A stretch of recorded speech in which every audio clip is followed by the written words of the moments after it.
পশ্চিমবঙ্গের বিধানসভা উপনির্বাচন, ছয়ের মধ্যে ছটা তৃণমূল, মমতা বন্দ্যোপাধ্যায় উন্নয়নের বিপুল জয় এবং কুৎসার বিরুদ্ধে মানুষের রায়।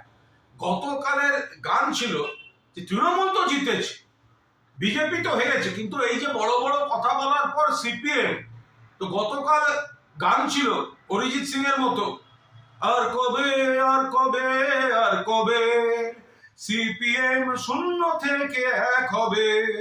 এটা গতকাল অবধি ছিল, এটা সোশ্যাল মিডিয়ায় দু একজন শুনেছেন, ঘুরেছে এদিক ওদিক। আজ সকালবেলা দেখি আবার একটা অনুরোধের আসর।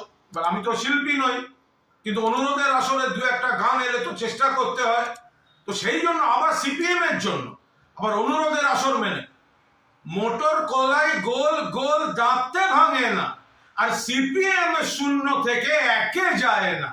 মোটর কলাই গোল গোল দাঁতে ভাঙে না, আর সিপিএম শূন্য থেকে একে যায় না।